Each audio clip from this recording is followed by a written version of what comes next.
വിശുദ്ധി കുറവിന്റെ കാരണം പ്രാർത്ഥിക്കുന്നവന് വിശുദ്ധി ഉണ്ടാവും. പ്രാർത്ഥിക്കുന്ന മനസ്സ് വിശുദ്ധമായ മനസ്സാണ്. വിശുദ്ധമായ മനസ്സിൽ പാപം ചെയ്യാൻ പറ്റില്ല. ചെടിക പാവം വെച്ചോ വിശ്വാസം വിഷയത്തിൽ കാര്യമൊന്നുമില്ല.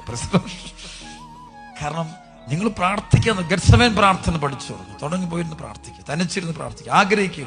ഒരു തീരുമാനം എടുത്താൽ ഇന്ന് മുതൽ ഗെത്സമേൻ പ്രാർത്ഥന ആരംഭിക്കുക. രാത്രിയിൽ എഴുന്നേറ്റിരുന്ന് പ്രാർത്ഥിക്കുക. എനിക്ക് ഒത്തിരി ഇഷ്ടപ്പെട്ടൊരു കാര്യം അവിടെ ഉണ്ട്. പത്രോസിനോട് യാക്കോബിനോട് യോഹന്നാനോടും പറഞ്ഞു, നിങ്ങൾ പരീക്ഷയിൽ പ്രാർത്ഥിക്കും. എന്നിട്ട് കല്ലേറ് ദൂരം മാറിയത്. എനിക്ക് കാരണം എന്താ, ഇവരെ പ്രാർത്ഥിപ്പിക്കാൻ പോയാൽ നമുക്ക് പ്രാർത്ഥിക്കാൻ പറ്റില്ല. വലിയ ജ്ഞാനോ അത്.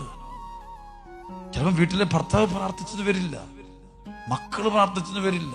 അവരെ പ്രാർത്ഥിപ്പിക്കാൻ വേണ്ടി അടിയുണ്ടാക്കി നമ്മുടെയും പ്രാർത്ഥന പോയി, അവരുടെയും പ്രാർത്ഥന പോയി.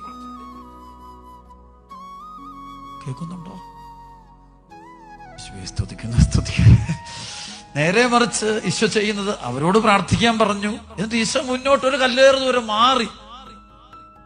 എന്നിട്ട് എന്നാലേ പ്രാർത്ഥിക്കാൻ പറ്റുള്ളൂ.